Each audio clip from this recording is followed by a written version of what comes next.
wisanggeni menika kaleres putranipun Raden Harjuna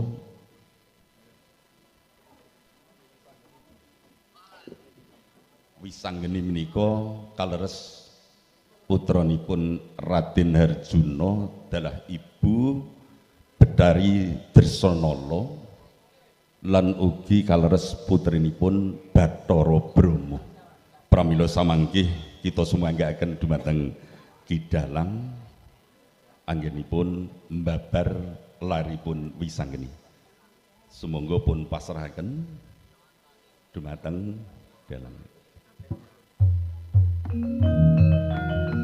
Ya.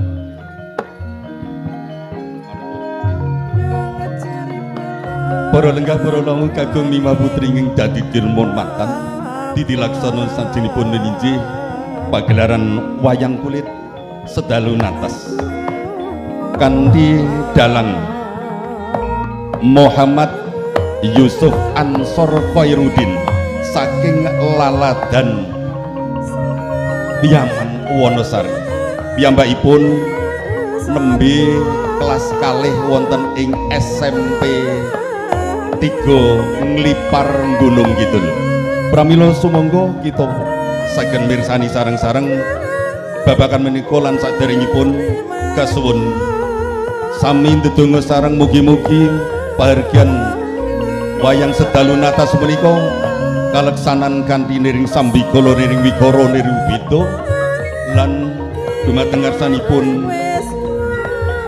para lenggah para awak ingkang ngrasuk agami Islam kita sumanggaken kanthi maosan suratul Fatihah lan dumateng ngarsanipun ingkang ngrasuk agami sanes Islam kawula sumanggaken miterat kepercayaanipun piyambak-piyambak murih pagelaran wonten ing dalu punika kanthi lairipun wisanggeni menika mugi tansah pinanggih rahayu ing samudayanipun. Sumangga kita bika kanthi suratul Fatihah. A'udzubillahi minasyaitonir rajim. Bismillahirrahmanirrahim. Alhamdulillahirabbil alamin arrahmanirrahim maliki yaumiddin. Iyyaka na'budu wa iyyaka nasta'in shiratal mustaqim shiratal ladzina an'amta 'alaihim ghairil maghdubi 'alaihim waladdallin. Amin. Kita sumbahaken dumateng ngarsanipun Kidalang Muhammad Yusuf Ansor Khairuddin kawula sumbahaken salajengipun anggenipun babar kanthi cariyos lairipun wisanggeni. Assalamualaikum warahmatullahi wabarakatuh.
yana dewa yen nuntun wong perang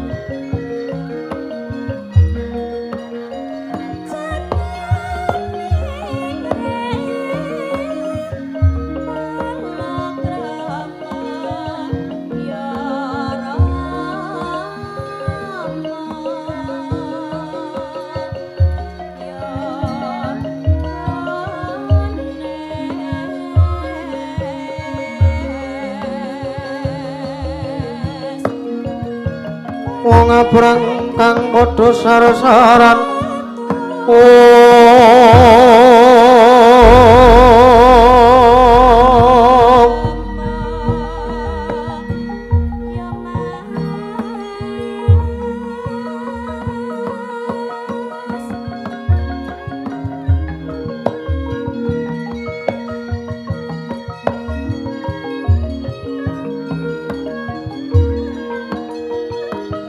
mangembo imbaning kayuwenganmu sawela gringging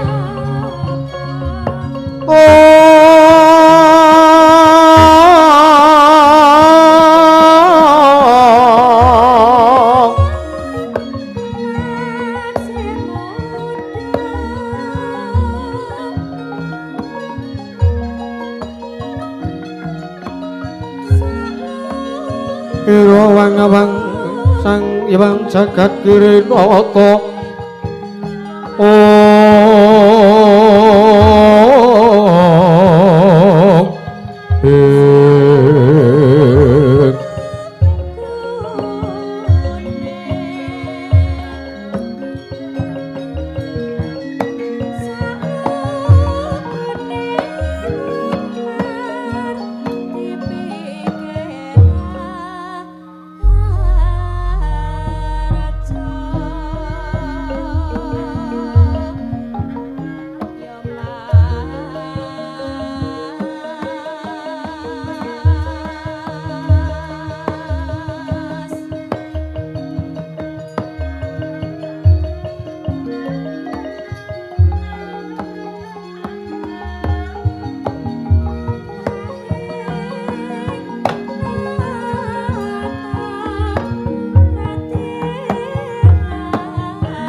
Mastu Nomo Cideng kaum awik namastu silat mring jiwang jagat karono siranging tondo kawisisaning bisana sono sinawung langaning wilupa maksih tantun amahing bondo jinang turu tutur katelo tulat kula ranjang baradya Winursi Tukomo rameng niskara karenta diyantu miyeng jaman purwa mangya tekapasananing gebeta tanpa nunggeng melambang matumpa-tumpa marmo panggung sang murweng kota segebyar dumadining wayang purwa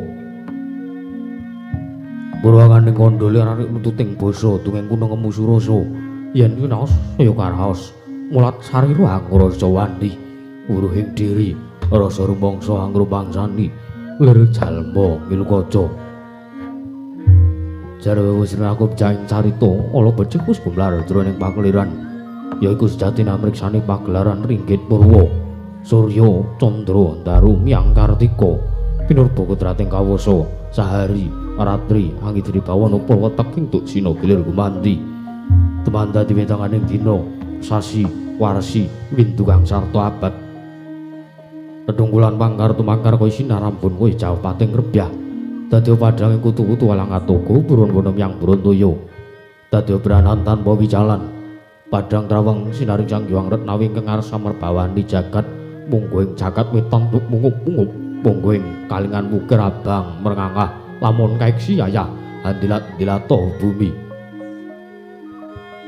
saya dangu saya inggil saya dangu sumurup Sang Hyang Arka katon semeblak ngaran kiniring abang esmu jenar kaperbawan sinaring Sang Hyang Basanta tanan tuwa katon ijo raya-raya amangku gunung ingkang biru moyo-moyo pucuking gunung Kinflan Gendanu kasiliring Prabancana lenggat lenggut nganti gaya gunung Makutha Mega.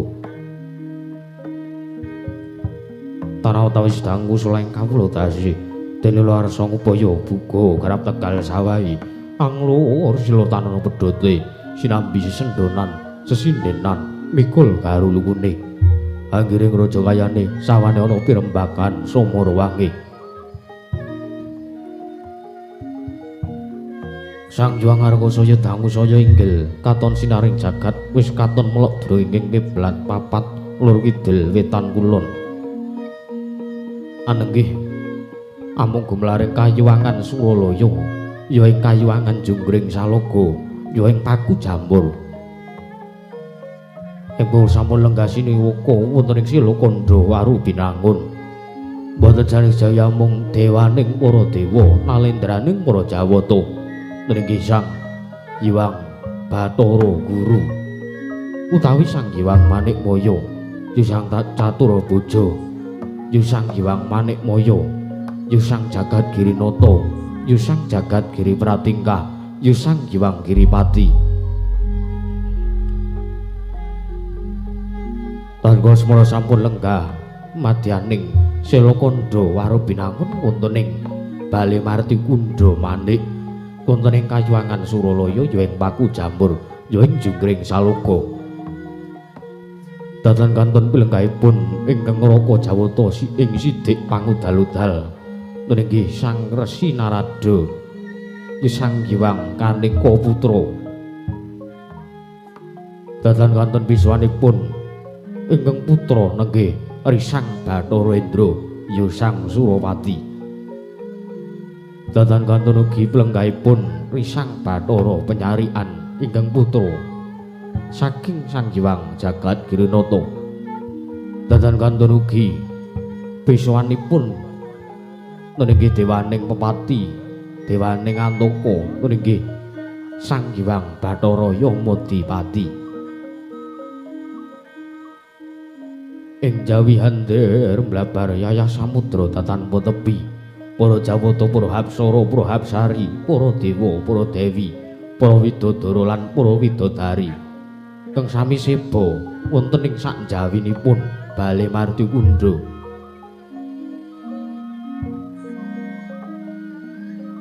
Legeg nalendraing para Jawata nenggih Sang Hyang Jagat Girinata ngawuningani biswanipun widodari saking kayuwangan Dandang Mangure dewaning Gudha dewaning Pangrencana anenggih Sang Bathari Durga ya Sang Permoni. Lata jakoleng mangke kawis tinggal lenggasine waka Sang Hyang Jagat Girinata legeg ngantuk kadidene pratima golek kencana.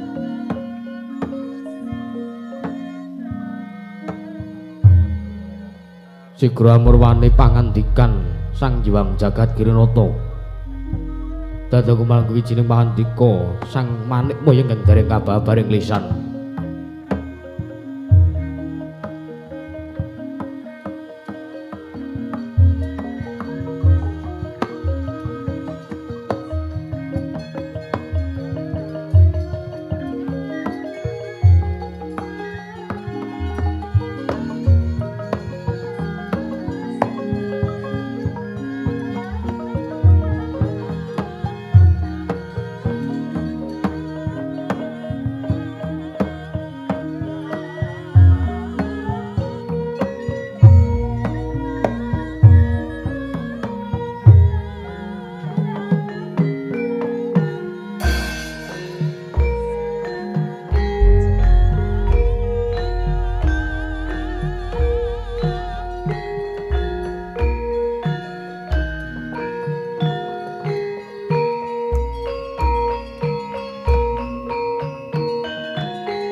samyang nengkang sasongko kumenyar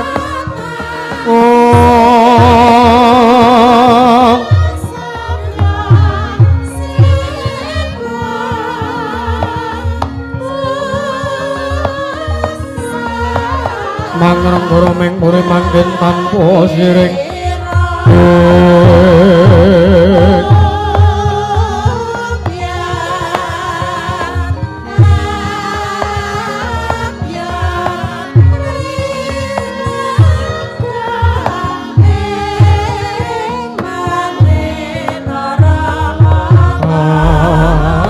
alap kang omah emas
Sredenon neng pasewakan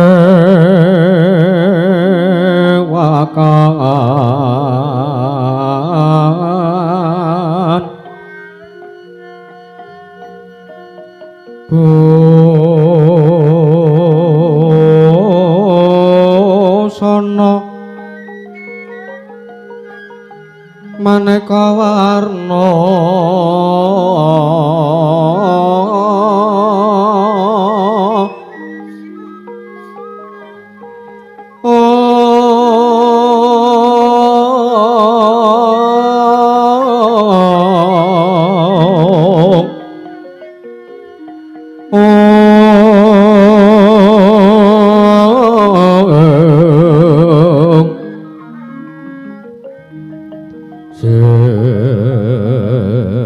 sepak puspiteng udyono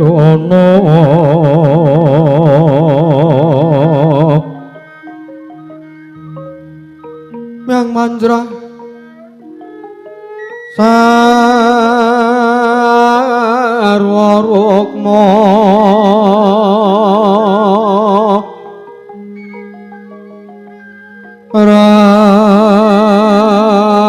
ranggeng manik Narawata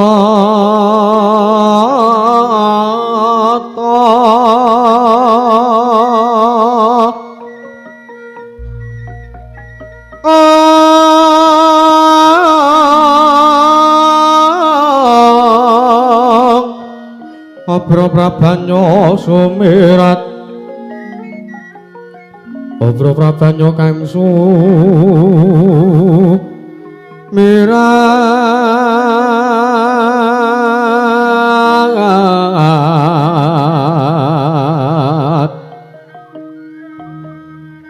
Nyaring teca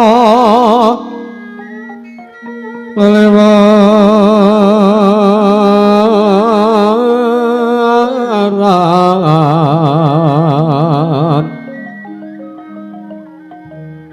lergi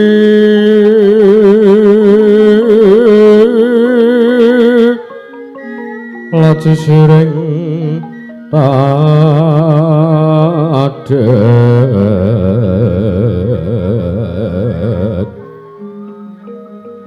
wimbuh kekondo amrih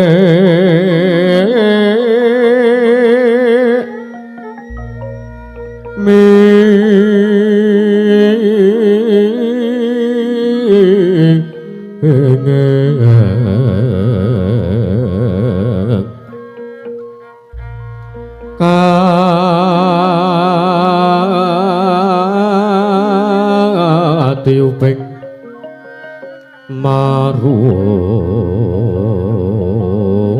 Maruta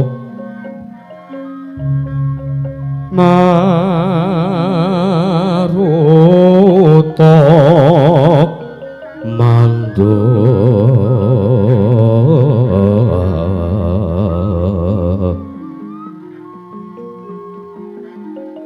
sabaran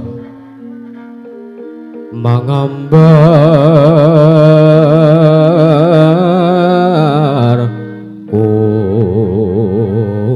kongas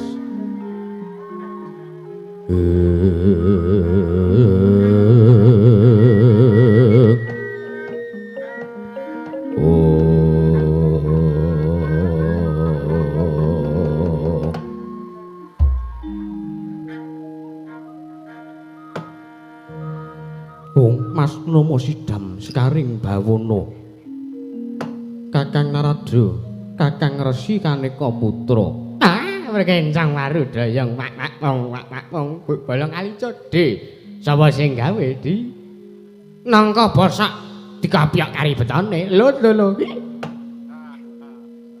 Unawi kula nampi tinimbalanipun Adi Guru wonten ing Bale Marti Kunda menika kula nyadeng dawuh di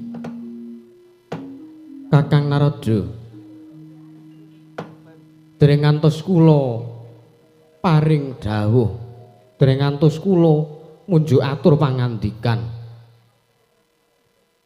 langkung rumiyin kula nimbali dhateng Atmaja Ulun inggih menika pun Sang Suropati nggih Sang Bathara Indra. Nggih, kula semanggaken. Kula semanggaken wonten Purbawasis wonten astanipun Paduka Adi Guru Sang Hyang Jagat Girinata. Nun inggih. Kakang Narada lenggah ingkang sekeca. Nun inggih, sampun boten kirang prayogi. Indra Suropati Atmaja Ulun Indra sawise satata kita ngadhep ana panjenengan ulun ana ngarsaning panjenengan ulun padha prayogakna anggon kita lungguh ana ngareping panjenengan ulun Indra Nuk niki Rama Pukulun sesembahan kula pengayoman kula wonten ing Madyapada prapteng delahan wantar sabda temu paduka Kanjeng Rama Pukulun Bathara Guru damel kagiat penggalipun ingkang putra pun Suropati kepareng kula ngaturaken sembah sumangga ing pangbudiwa kunjuk Rama Pukulun Yaya ulun tampa pangestu ulun tampanana kula punika jimat paripih dharing kasantosan Rama Pukulun ora liwat prayogakna nggon mulungkuh mangarsa ulun Suropati sampun boten kirang prayogi Rama Pukulun sesembahan kula Rama Pukulun kula ngaturaken sembah sumangga ing pangabekti kula kunjuk ya Atmaja Ulun penyarian ulun tampa gawe bombong penggalih ulun mboya liwat pangestu ulun kebat kita tampani kula pun digo jimat paripeh dayaning kasantosan prayogakna nggih penyarian sampun boten kirang prayogi Rama Pukulun. Ya wangadi Pukulun kula ngaturaken sembah sumangga meng pangabekti kula kunjuk Pukulun. Ya Modipati dewaning pepati dewaning pamundhut nyawa raganing para titah. Gawe bombong penggalih ulun-ulun tampa ora liwat pangestu ulun tampanana. Ya Modipati inggih kula pun dinggo jimat paripeh dayanana ing kasantosan Pukulun ora liwat prayogakna nggon mulungguh ana ngarsaning sun sampun boten kirang prayogi Kakang Narada Kakang Resi Kaneka Putra mulawi ndamel kaget kula kinten wonten titah ingkang sowan ananging sareng kula wastani kula waspadakaken menika mboten pangling kadidene sowanipun permoni ing saking Dandang Mangore lah dalah menika damel kaget lho Di ngatos kula nyuwun sewu kula aturi emut bleh rikala semanten nalika Durga menika sasi wujud Uma menika atos-atos kalih ingkang dados gunemipun permoni menika. Nun inggih Kakang kula badhe andangu dhateng pun permoni menika. Kula semanggaken ngatos-atos Gusti ngatos-atos menika dewaning Gudha dewaning pangrencana. Ampun kok panjenengan ingkang nalendraning para Jawata kula mawon ingkang ngraka paduka kula saged kapincut saking kegunemanipun aturipun Durga menika. Nun inggih Kakang Narada kula aturi lenggah ingkang sekeca. Sampun boten kirang prayogi lan sampun pikantuk wedang.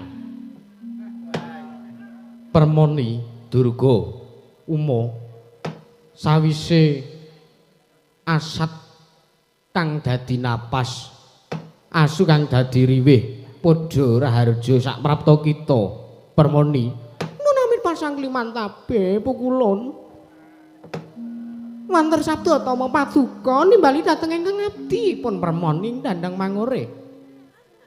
Kepareng kula ngaturaken sembah sumung kemeng mangabekti kula kunjuk pukulun. Iya.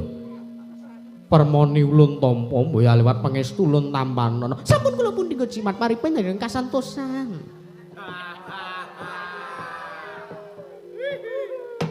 Permoni padha prayogakno Sampun mboten krang prayogi pukulun. Kaneka putra. Ya prayogakno ora ngaturke bekti karo aku. Bekti kula kunjuk. Ya ulun tampa mesu ulun tampanana. Iki ora ati-ati kepincut tenan iki. Awitan wujude jane yo nyrengengeng ngono angkatno. Nek wis manut cangkeme wis ora bakal iso nglawan. Lah kula wedi tenan kula. Pukulun. Permoni kepiye? Kita aja matur luwih dhisik sadurunge ulun munjuk atur pangandikan. Sadurunge ulun nimbali kelawan kowe. Nggih nyuwun ngapunten pukulun. Iya. Gawe kaget penggalih ulun ana ing Paseban, ana ing Balimarti Kundha. Dina sak mengko gawe kaget penggalih ulun kita sowan ana ing ngarsaning panjenengan ulun. Sowan ana ing Balimarti Kundha. Permoni dina sak mengko kang dadi wigati kita mara gage aturna kelawan panjenengan ulun. Menapa sampun dipun keparengaken matur pukulun? Iya. Prabawasisa nang tanganmu Permoni anjreng kang puspita.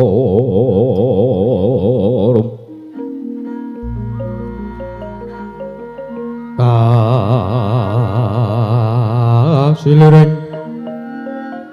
samirana mrih Kalakus.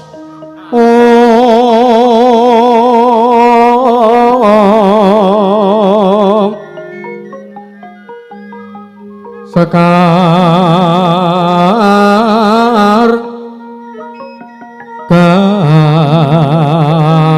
kadung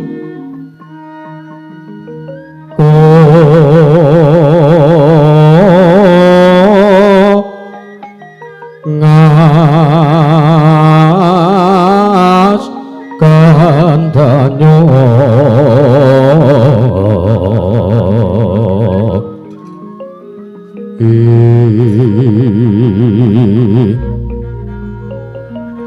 Mawaroros Renaning Driya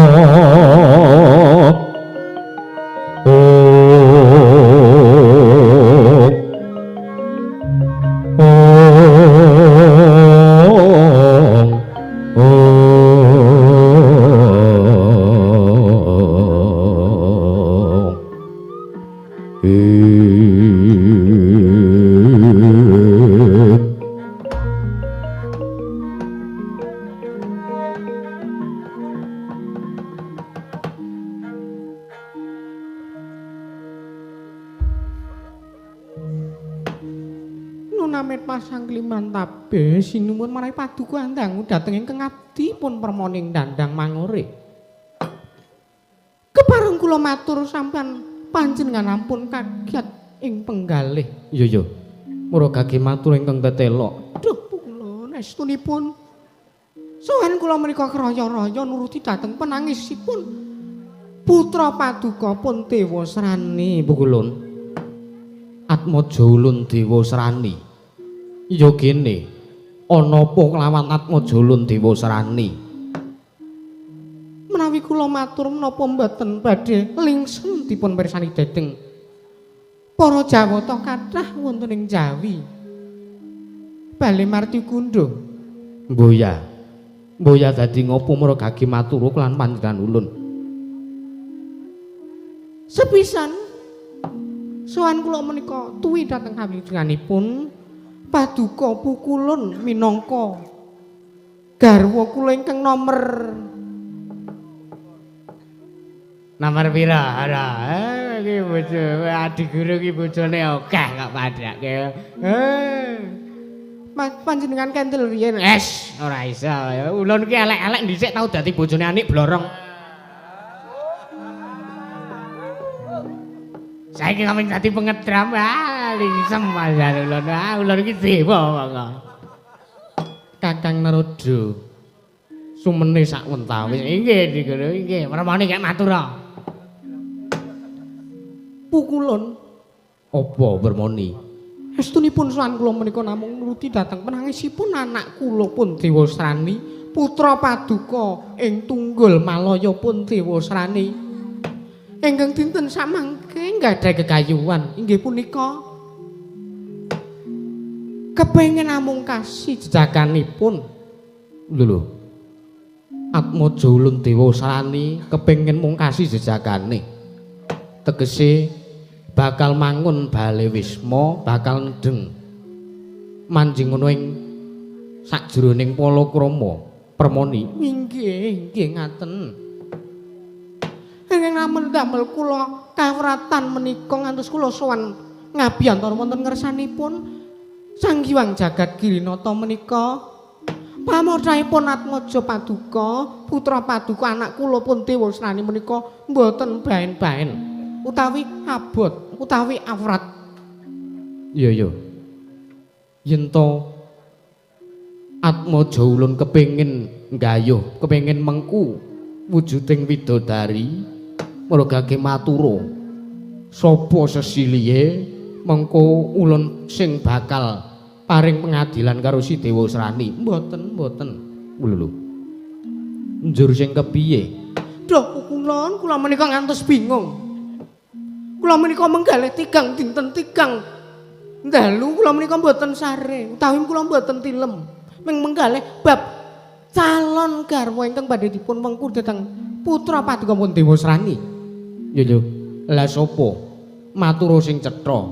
Sareng kula dangu sing sawijining dina menika putra Paduka pun Dewa Srani menika blaka. Sinten mboten wonten wanita ingkang saged ngrubuhaken jiwa kanalendranipun putra Paduka pun Dewa Srani menika kejawi amung putranipun Pukulun Bathara Brahma ya Sang Budawaka ing swarga dahana nggih Sang Dewi Dresanala. Mongko ingkang damel kula bingung menika Dresanala menika sampun minangka dhateng guru lakinipun, sampun minangka dhateng kakungipun inggih menika pun Arjuna. Menika Pukulun, menika ingkang damel kula bingung ing penggalih. Menika ingkang damel kula mboten mangertos kawontenan mila Pukulun dinten sakmangke kula aturi paling kawelasan, dhateng putra Paduka pun Dewa Srani. Lekas iki nggodha lekas iki. Iki ora ngati-ati atos-atos di guru panjenengan mengke. Nek mboten ngatos-atos mboten wasis Mas kita ngesti mengke kepincut kaya aturipun Durga menika. Menawi Paduka mboten paring kawelasan dhateng putra Paduka piyambak pun Dewa Srani sak mangke Pukulun dadosan menapa ingkang kedah kula sandhang menawi kula sak mangke ngantos mboten saged nggayuhaken sawijining wanita kagem putra Paduka pun Dewa Srani. Mila sowan kula menika waleh-waleh menapa Pukulun namung samangke Paduka lilanunu suka lan penggalih. Samangke Paduka paringa iga lan pertikel kados pundi mungkuh putra Paduka ingkang badhe anggayuh inggih menika pun Dewi Dresanala. Mangkune ingkang dadi kekarepane Atmaja ulun Dewa Srani. Nggih pukulun.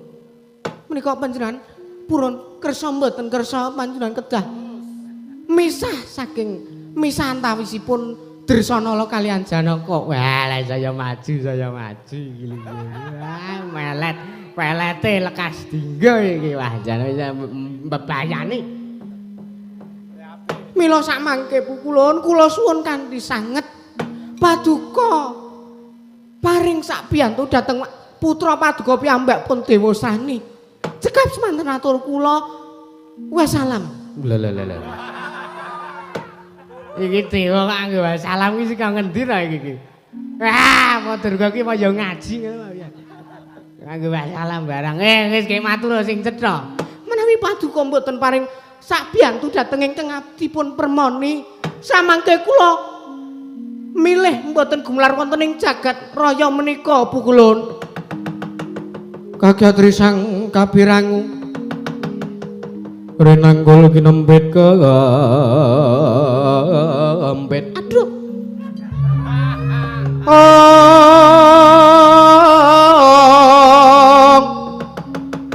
Dosang reknaning bawana ya ki tukang malang ati ya ki tukang kudu kering ya ki tukang ana sing tias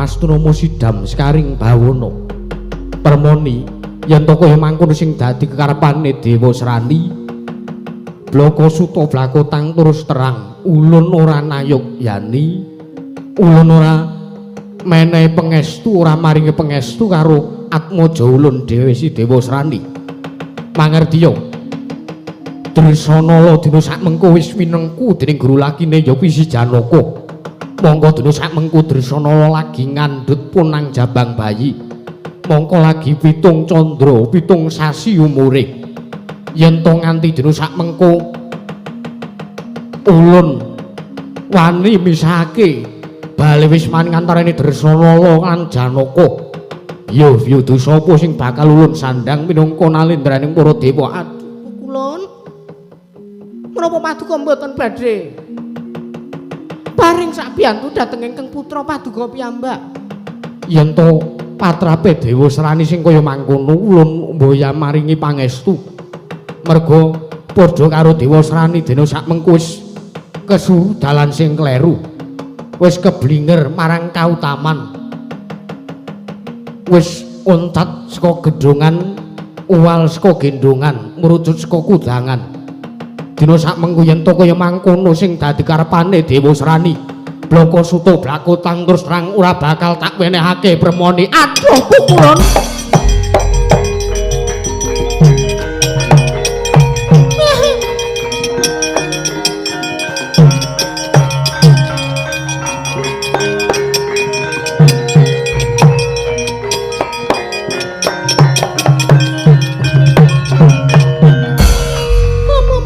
pukulun aduh nyuwun pangapunten sewu-sewu kelapatanipun ingkang ngabdi ing dandang mangore. Ah lekas iki lekas. Lekas gedhe iki wae kata-kata mutiara sebentar lagi kan keluar. Kakang Narada sumene sakwentawis kula ingkang badhe paring pengadilan dhateng permoni menika. Wah kula semanggaken ing ngatos-atos niku mungkin nek sampeyan mboten ngatos-atos wah bahaya niku bahaya.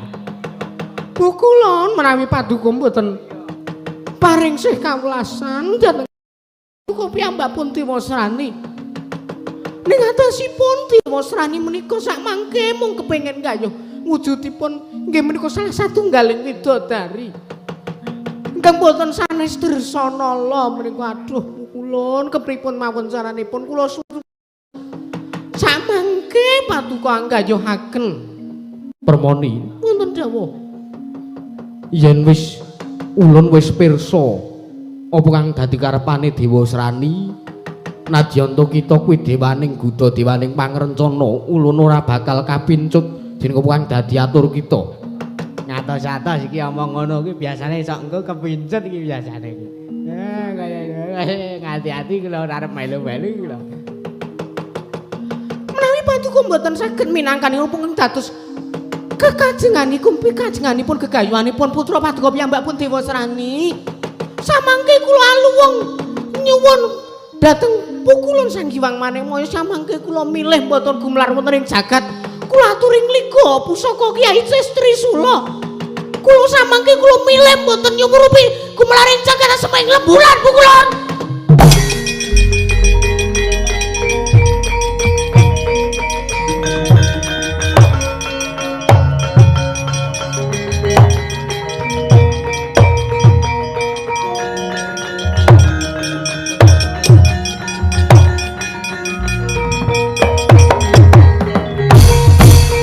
Astromo sidhem sekaring bawana. Aduh, Kakang Narada. Wonten jawuh. Lah, rak tenan to. Kepincut tenan saiki. Kula arep melu-melu, kula arep melu-melu iki lho. Kakang Narada kendel sawetawis rumiyin. Nggih, pun ping pinten to kula niku jenengan kula kan. Jenengan dawuh kali kula kan sumene pirang jam ping pinten mawon kula, Pak. Ngatos-atos wae lah jan tenan dewaning kuda pangrencana we. Dewaning para dewa men kalah. Permoni wonten dawuh yen to pancen kaya ngono kekarepan kita. Ning atase kita kuwi isih kalebu garwa ulun. Dina sak mengko destun temen ing atase ulun ki selaku minangka guru lagi, minangka garwamu. Kita kuwi garwa panjenengan ulun, yen to ulun ora minangkani apa ang dadi kekarepane Atmaja ulun dhewe si Dewa Srani mendah dosa ulun sing bakal ulun sandang. Panjenengan minangkani. Iya, ulun maringake. Dina sak mengko panjenengan ulun bakal golek srana kepiye wae supaya iso misahake antaraning Dresanala lan Janaka. Wekasan dina sak mengko Dresanala iso diwengku dening Dewa Srani. Permoni Putra Pandhawa tata gati wis raya Indriyaksa sara maruta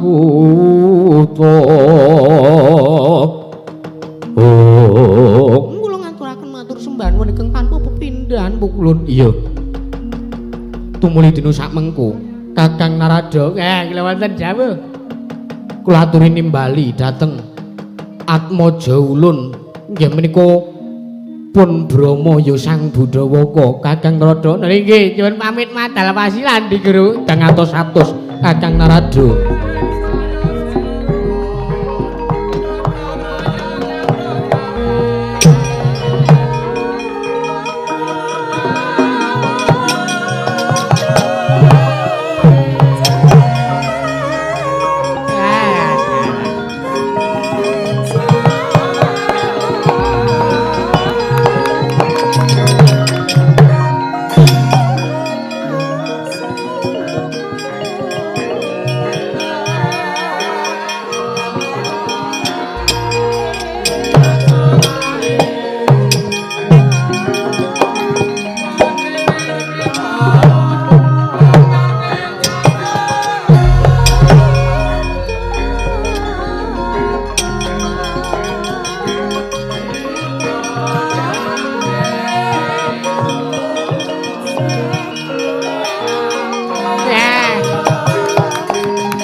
Sinungwati jagat kinari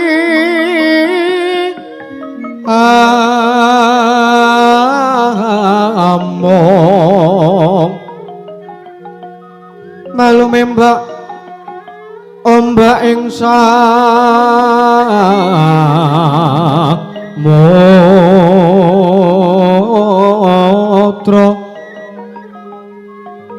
ae ana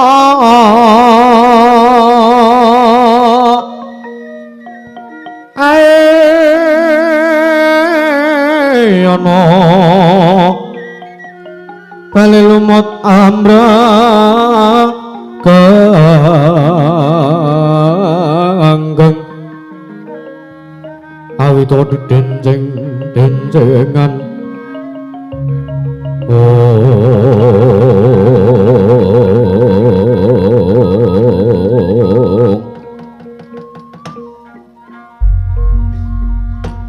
Mastunama Sidam Skaring Bawana Brama Budawaka sawise satata kita ulun timbali maragake matur lan panjenengan ulun Budawaka nun amin pasang liman tabih tinebene ngelodini dumawing tawang-tawang Rama Pukulun wanter sabda tama padukane bali dhateng ingkang putra ing swarga dahana damel kejut penggalipun ingkang putra pun Budawaka dinincak manggih padukane bali dhateng ingkang putra pun Brama Pukulun samangke wonten pigatos menapa damel kaget penggalipun ingkang putra ing swarga dahana kula aturi paring dawuh ingkang tetela kula nedya midhangetaken sabda tuma paduka Kanjeng Rama Pukulun Sang Hyang Jagat Girinata Pukulun aja kaget kita ulun timbali mangarsa ulun ana ing bale marti kundha nun inggih Rama Pukulun mangerti lamun dina sak mengko Durga sowan mangarsa ulun matur kelan panjenengan ulun yen to dina sak mengko dheweke kepengin nuruti apa kang dadi pamothahe Atmaja ulun si Dewa Srani mangerti lamun dina sak mengko Dewa Srani kepengin mungkasi jejakane bareng didangu karo Durga Dewa Srani bloko yen to ora ana wanita ingkang keduga ngrobahake bebeteng jiwa kanalendrane kejaba amung anakmu si Dresanala wayah ulun Dresanala mula dina sak mengko gandeng panjenengan ulun ngeboti karo panjenengan ulun Yuki Si Permoni panjenengan ulun ngeboti karo Atmaja ulun si Dewa Srani mula Brama dina sak mengko ulun dawuhi kita supaya misahake antarane Dresana lan Janaka dina sak mengko Dresana bakal ulun dhawuhake karo Dewa Srani Brama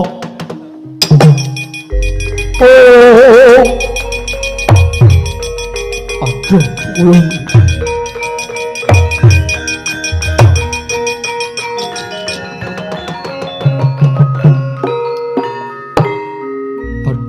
Pukulun nyuwun pangapunten Pukulun menawi mekaten ingkang dados dawuh paduka kula boten saged nglampahi Brama wonten dawuh yen to kita ora nindakake kang dadi dawuh ulun padha karo kita ora ngabekti kelawan panjenengan ulun nanging kula nyuwun sewu Pukulun Dresanala menika sampun minengku dening Arjuna mongko kula nembe remen-remenipun nyumurupi anak kula pun Dresanala menika ngandhut jejabang mongko nembe pitung candra yuswanipun duh Pukulun menawi kula kedah misahaken antawisipun wayah paduka kaliyan Arjuna tetusan napa ingkang badhe kula sandhang Pukulun Brama yen to kita ora nindakake kita bakal ulun pidana ulun cemplungake ning kawah candra di muka selawase urip tanpa pangapura mergake tindakno dina sak mengko Brama Dresanala aku njaluk pangapura Oh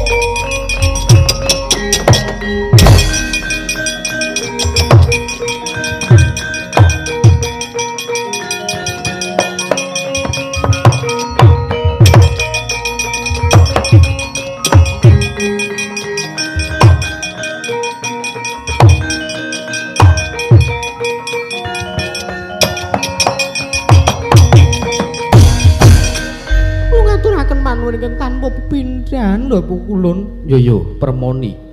Tiba sepadha-padha dina sak mengko irmu. Dina sak mengko gawe apa kang dadi karepane Dewa Srani?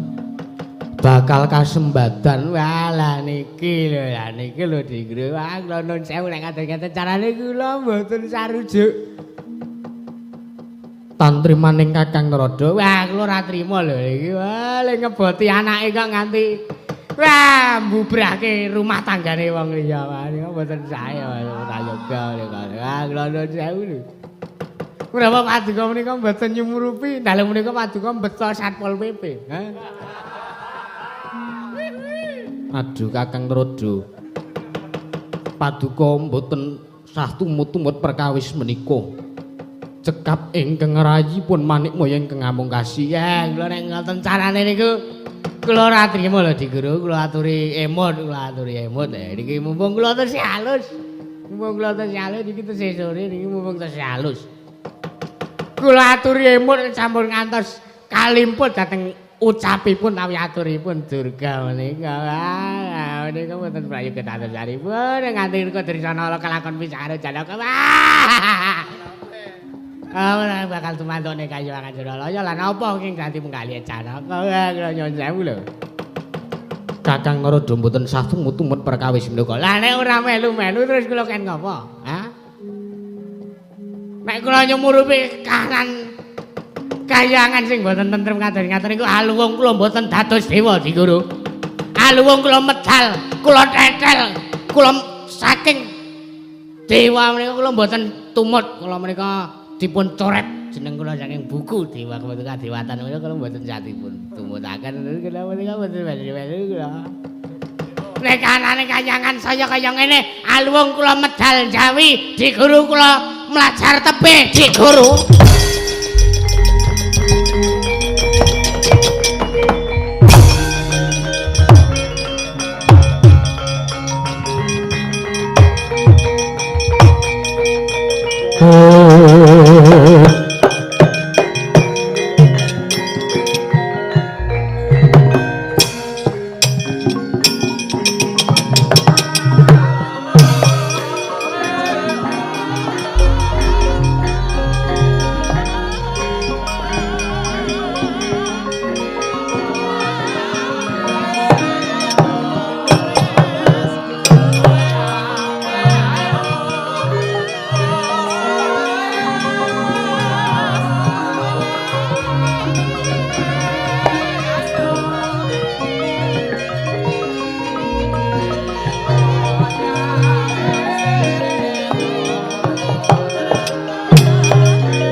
pepindhan lho Bu Kulon dene paduka sampun kersa minangkanipun ingkang dados kekajenganipun gegayuhanipun Atmaja Paduka pun Dewa Srani.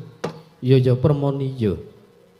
Gandeng dina sak mengku panjenengan ulun wis utusan kelawan Si Budawaka utawa Si Brama supaya dina sak mengku misahake bale wis maning antaraning Dresana kelawan Janaka. Permoni ayo tak kanthi menyang Karangkawidodaren nindakake kewajiban panjenengan ulun. Nggih kula dherekaken. Nanging sadurunge kuwi penyarian kula wonten dawuh Rama Wulun budalna kang padha seba ingsun nedya kundur manjing ana ing Karangkawidodaren nganti permoni ngestaken dawuh kepareng nyuwun pamit madal wasilan sing ati-ati aja kaya bocah cilik penyarian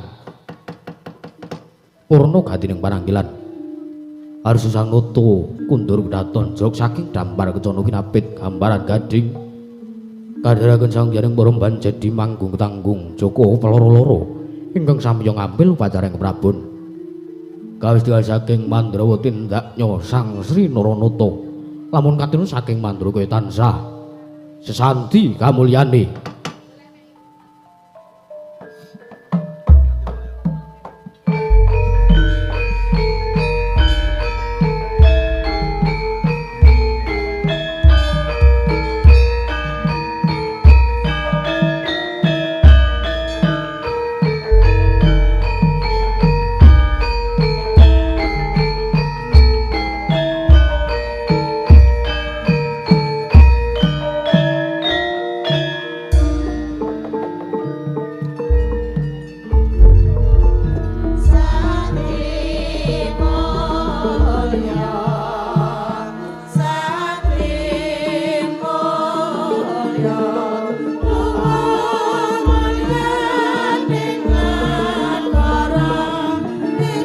Indonesia pasti jaya.